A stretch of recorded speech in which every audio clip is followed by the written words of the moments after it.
태극신검 2의 프로그 시작하겠습니다. 이번 시간에는 한국에서의 바른 지역 정책, 바른 수도권 정책에 대해서 살펴보겠습니다. 두 번째 시간이죠.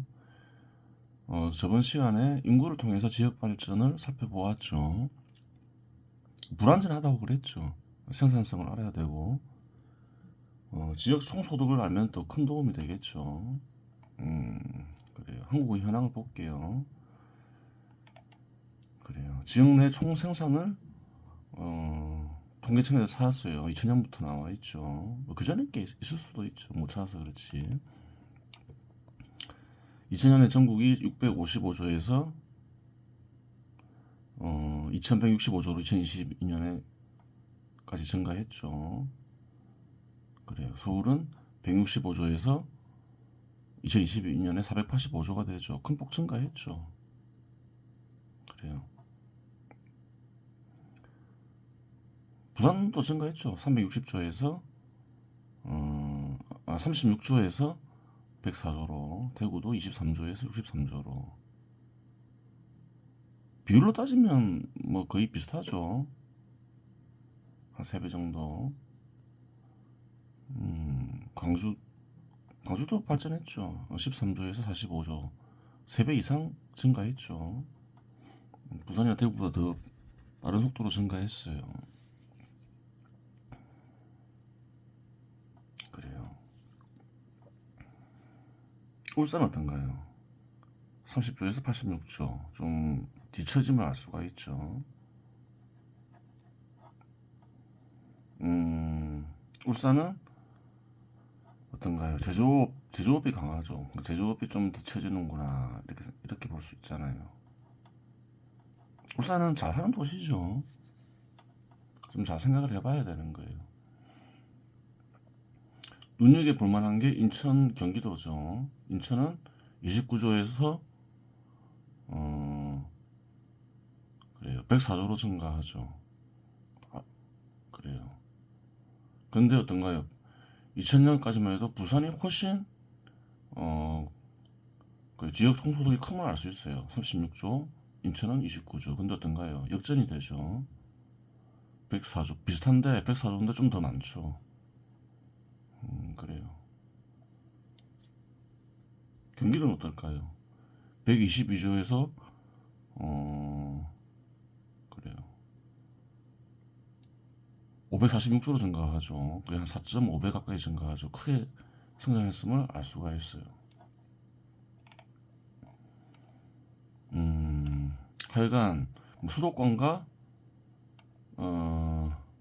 지방을 살펴봐야 되니까 그래요.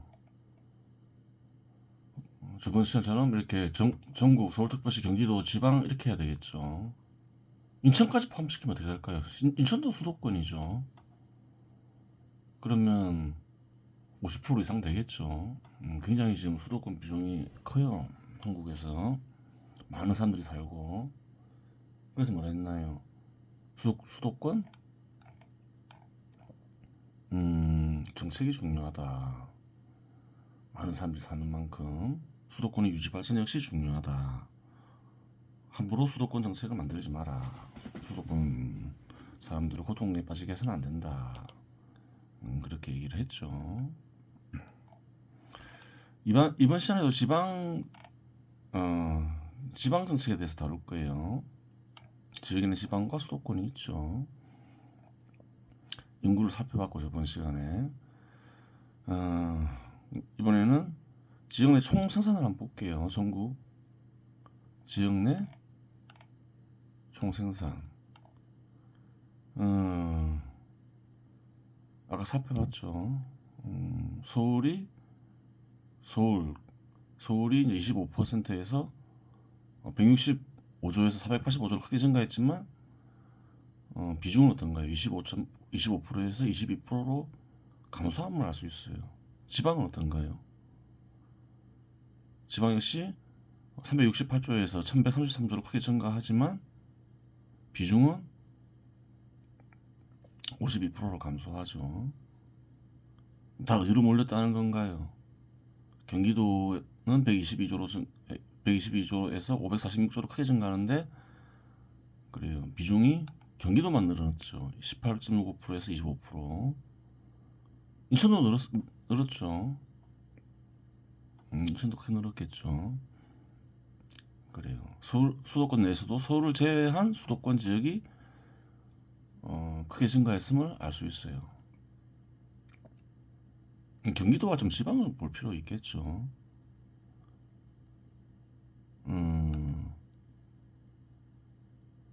그래요. 경기도 계속 비교해 볼 필요가 있는데, 그럼 우선 1인당 지역 내 총생산을 봐야 되겠죠. 이게 이제 생산성과 관련되어 있는 거죠. 전국은 2000년에 1426만 원 정도 되죠. 2022년에 4189만 6천 원 정도 되죠. 크게 증가했죠. 서울은 1600만 원에서 5100만 원 크게 증가하죠. 인구는 감소했지만, 그리고 지역 내 총생산 비중은 감소했지만 1인당 지역 내 총생산은 오히려 증가했음을 알 수가 있어요. 경기도는 어떤가요? 1300만 원에서 2900만 원, 3900만 원으로 이것도 큰 폭 증가하죠. 지방도 1350만 원에서 3960만 원 비슷하죠. 근데 인구는 경기도에 많이 몰렸죠. 그러니까 평균적인 직장 질은 지방이나 경기도와 크게 다르지 않다. 이렇게 볼 수 있는 거죠. 특이한 건 어떤가요? 2010년 경기도는 1인당 지역 내 총생산이 2,480만 원, 지방은 2,700만 원, 오히려 더 높죠. 분명히 급격히 성장을 했는데 지역 내 총생산이 왜 더 낮았을까? 그건 이렇게 생각하면 되죠. 경기도에 지역 내 총생산이 크게 증가하고 직장이 많이 생기니까 그래요. 서울특별시나 서울시나 다른 지방에서 제대로 된 직장을 가지 못한 이들, 또 공무원 실업자들이 경기도로 대거 몰리면서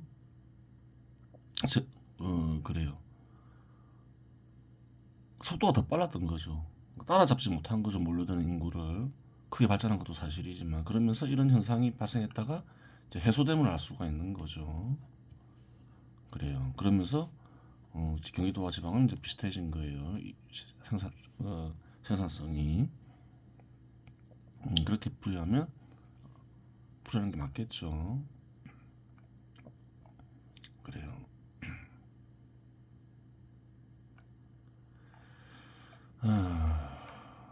그래요. 또 하나 지역정책 실마리에 대해서 살펴봐야 되겠죠. 그래요. 또 한번 또 찾아봐야 되는 거예요. 어떤 말이 언급됐는지 동영상이나 그래서 한번 봤어요.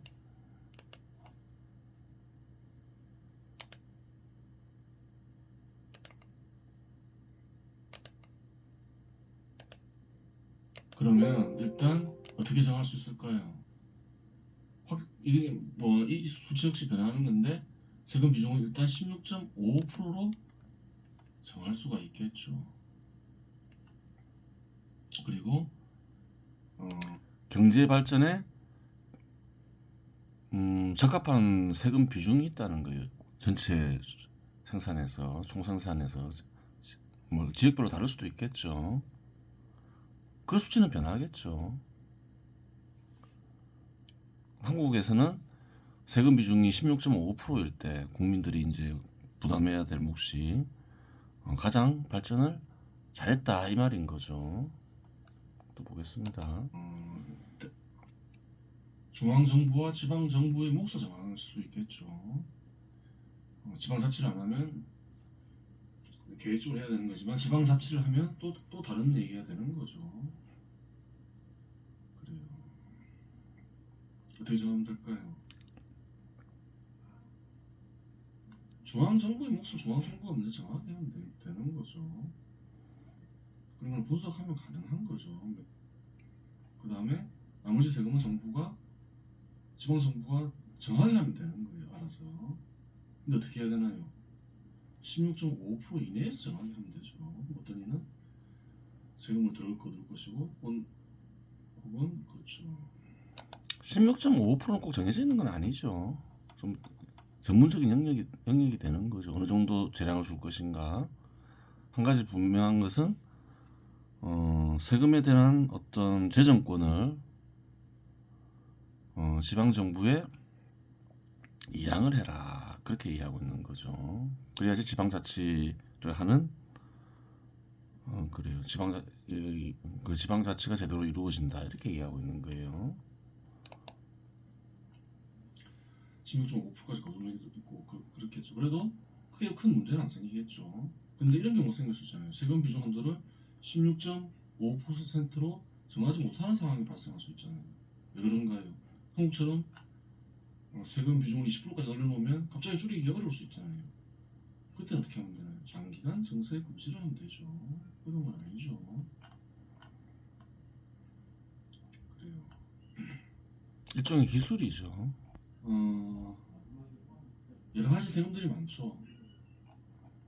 여러 가지 세금들이 많은데 이제 뭐랬나요? 소득세하고 법인세하고 관세만 있으면 된다 했죠.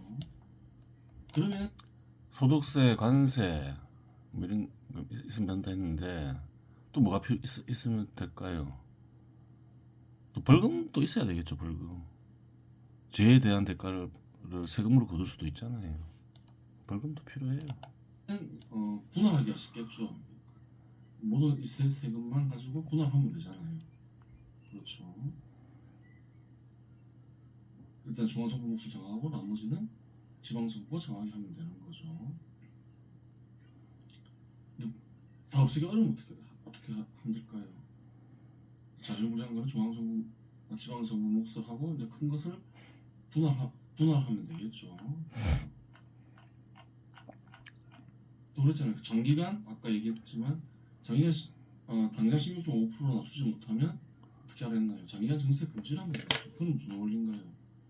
장기간 정세를 금지하면 국내 총선산이 증가하잖아요. 지금은 좀 어려울 수도 있지만 또 다른 경제 정책을 통해서 국내 총선산을 증가시킬 수 있겠죠. 그러면 그래요. 동결해 놓으면 시간이 흐르면 16.5% 세금 비중이 16.5% 되겠죠. 그 원리인 거예요. 그래요. 세율을 줄이는 게 경제 발전에 도움이 되는데 세율을 줄이기 어려울 수 있죠. 여러 저항에 부딪히고 당장 써야 될 자금이 필요할 수도 있고, 그런 경우에 발생할 수 있는 기술이 어떤 건가요? 경제 발전을 추진하되 예산을 동결시켜라, 이렇게 얘기하고 있어요. 그러면 장기간 국민 총소득이 증가하는 가운데 원하는 세율을 달성할 수 있다, 이렇게 얘기하고 있는 것이죠. 그래요. 뭐 최근에 뭐 그런 사례가 그렇게 하려고 하는 게 보이죠.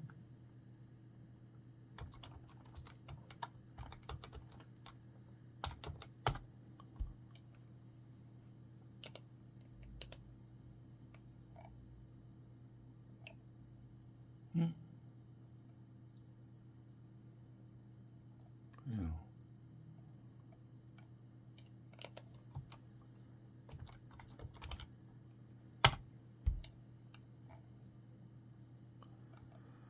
내년 예산 증가율 동결까지 검토했다.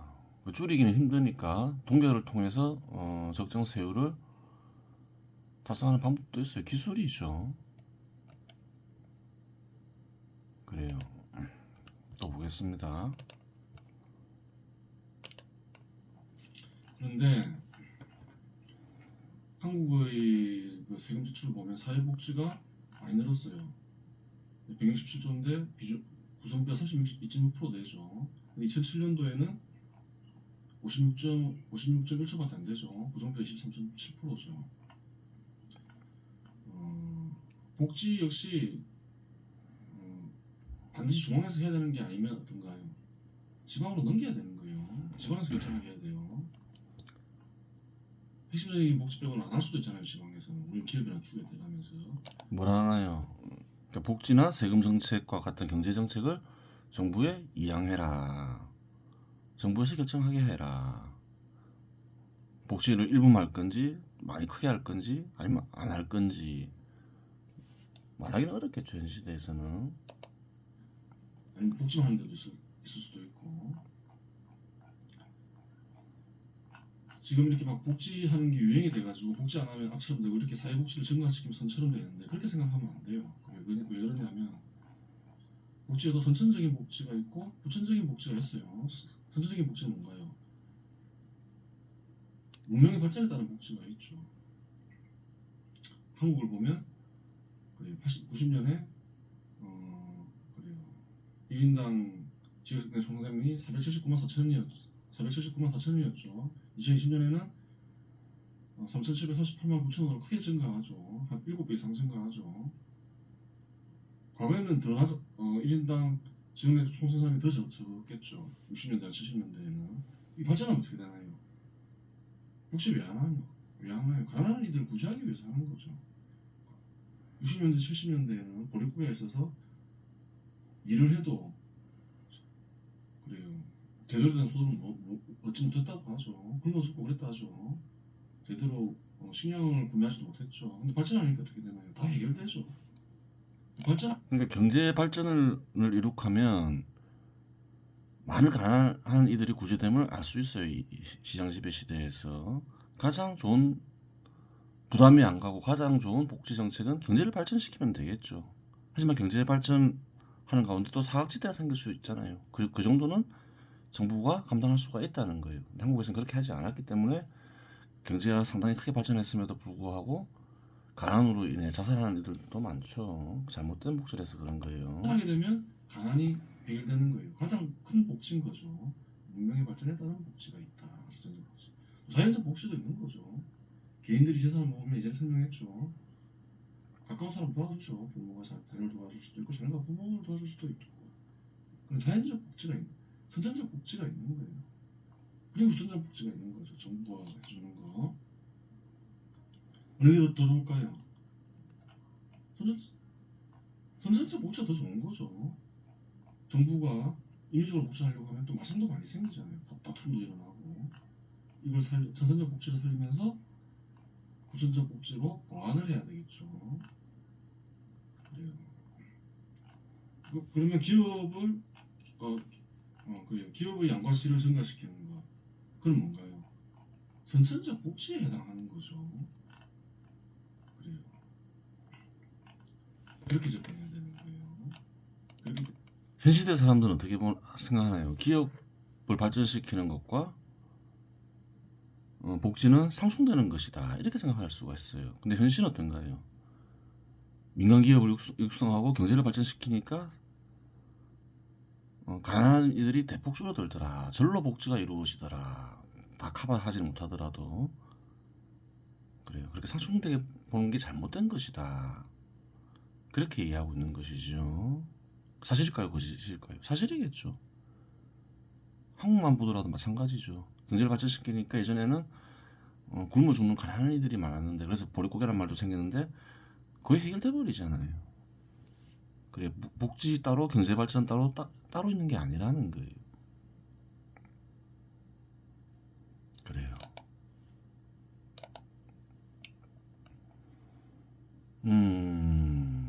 어쨌든 간에 뭐 그런 부분보다는 지금은 지역 정책에 대해서 살펴보고 있죠. 전달하고자 하는 내용. 재정 정책이나 복지 정책과 같은 경제 정책의 상당한 권한의 상당 부분을 지방 정부에 이양하라 이렇게 얘기하고 있는 거예요.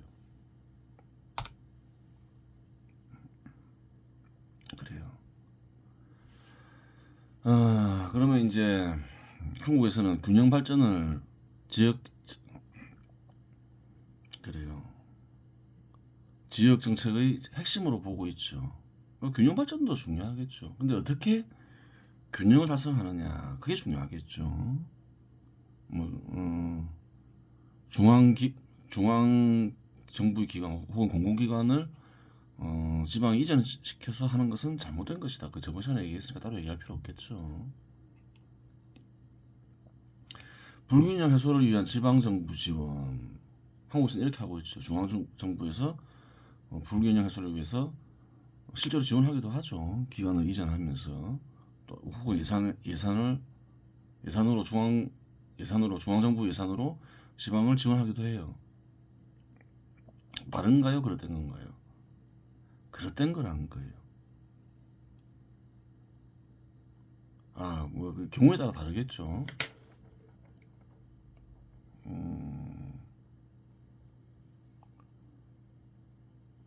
지방 자치를 봐야 돼요. 왜냐면 지방 자치제도 하에서 불균형 해소를 위한 지방정부 지원, 지방정부를 타락시키겠죠. 그 왜 그런가요?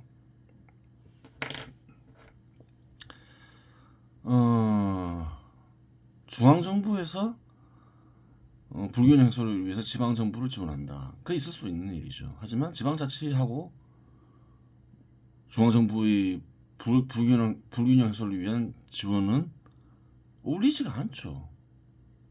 왜 그런가요? 지방정부 타락을 야기하기 때문이에요.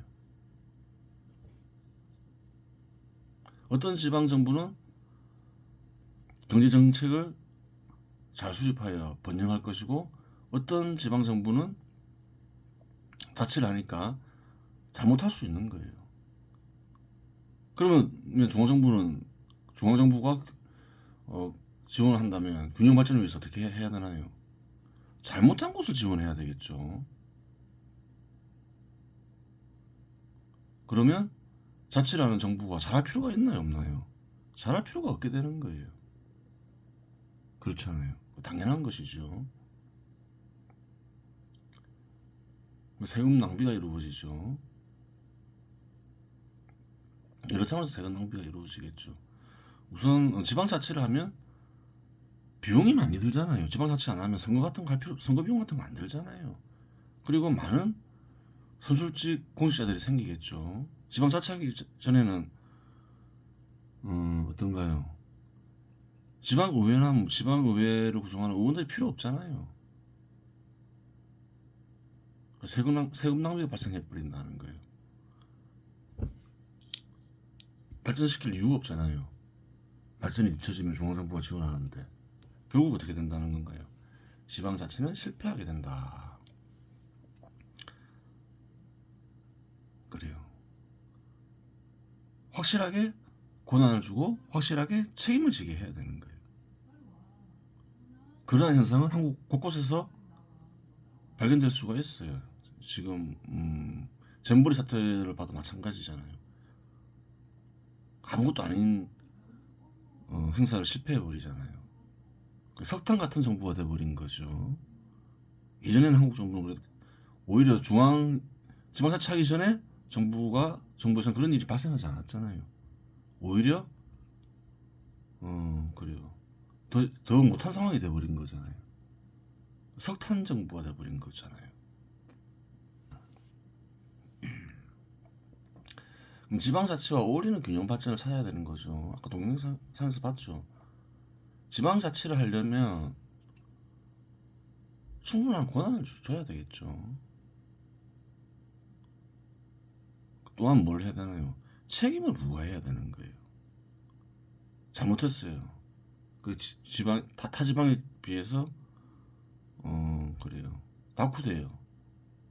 그런다고 지원하면 안 되겠죠. 그럼 지방정부 타락을 야기하잖아요. 지방자치제도화에서는 그렇게 해서는 안 된다는 거예요. 지방자치의 취지와 맞지 않다는 거예요. 직접 그래요. 통치를 하면 지방에서 방법을 정해서 정책을 정해서 책임 또한 져야 되는 거예요. 그럼 어떻게 균형 발전을 이룩하냐?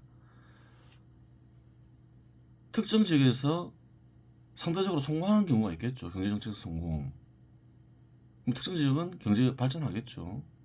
그럼 다른 지역은 따라하려고 하겠죠. 따라가게 해야 되는 거죠. 그럼 동기를 유도해야 되는 거예요. 그러면서 지역 균형을 달성해야 한다.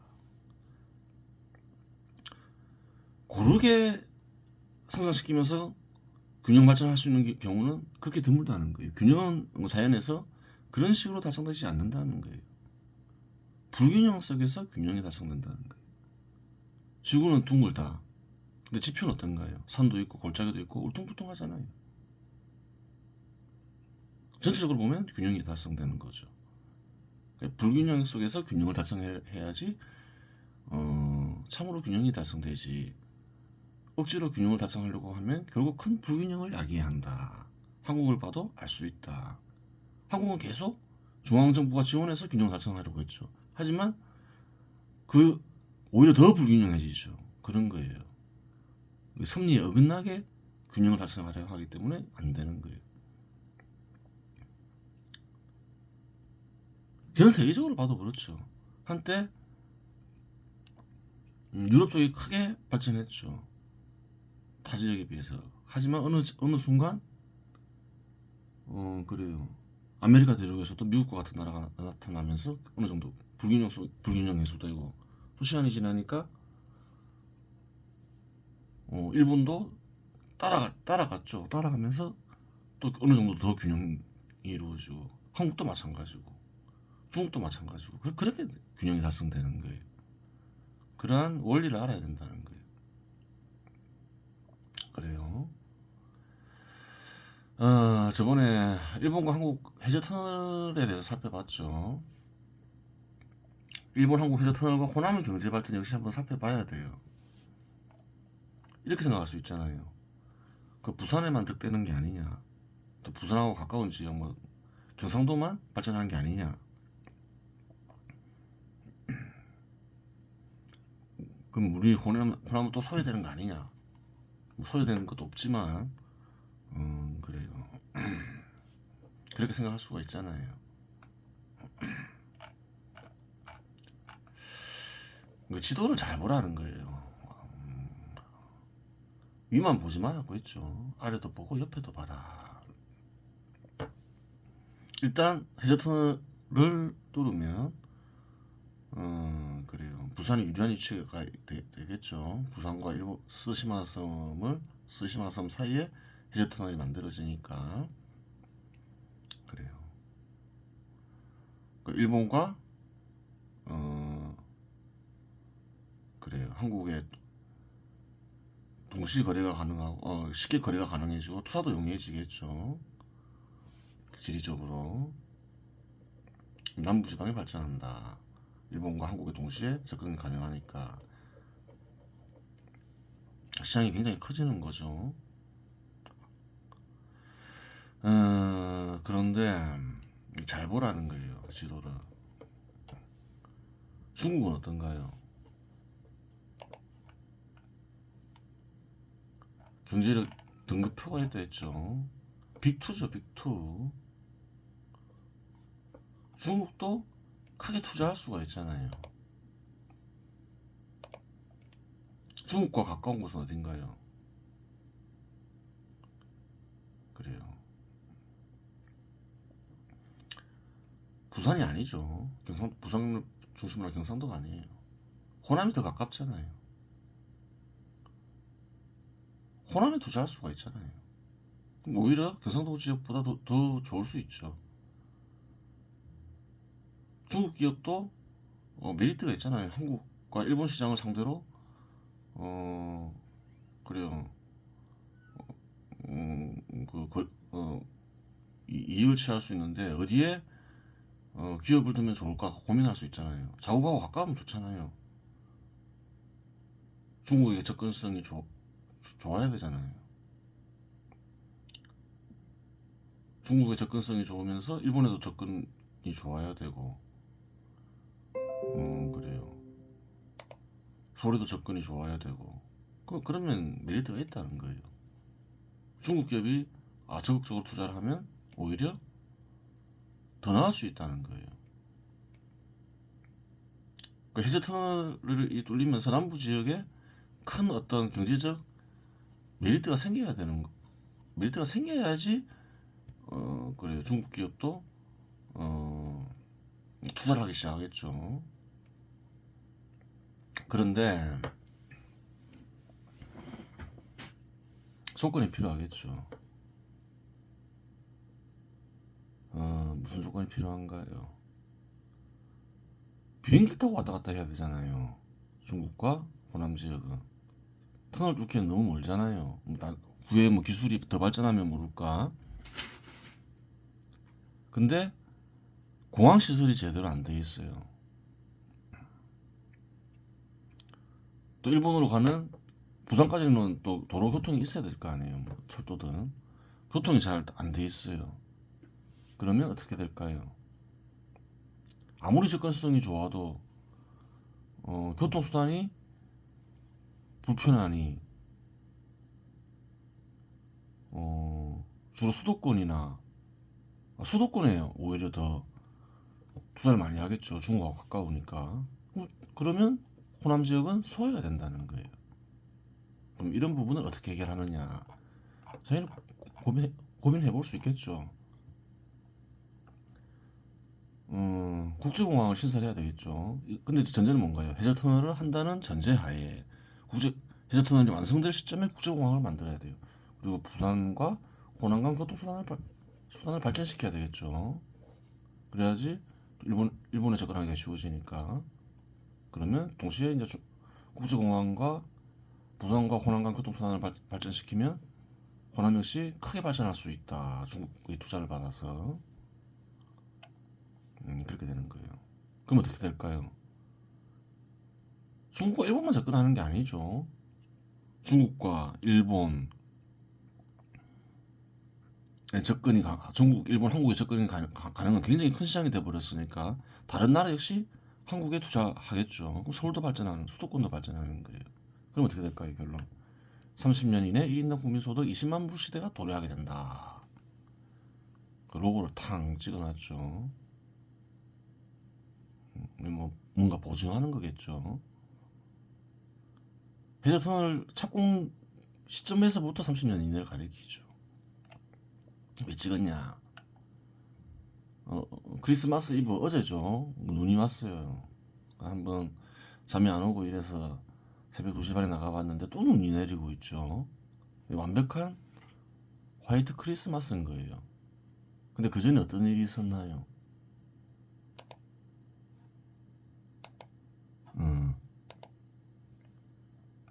12월 21일 날 훨씬 전이죠.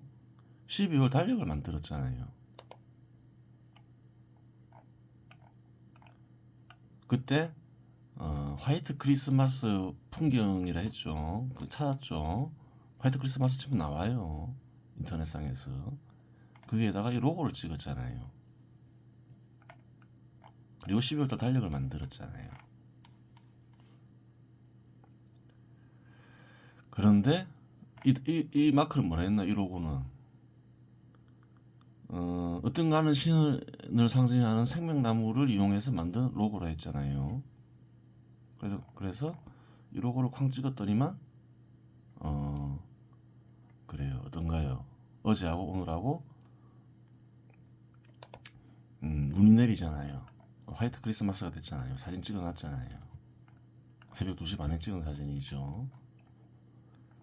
그래요. 그래서 이 우연의 일치인지 로고에 어떤 힘이 간직되어 실현된 것인지 그것을 이 달력을 만든 네가 알지는 못하겠죠. 하지만 우연이 아니라면 이렇게만 하면 20만 불 시대가 도래한다를 가 확실하겠죠. 그래요. 이번 시간 여기서 마치겠습니다.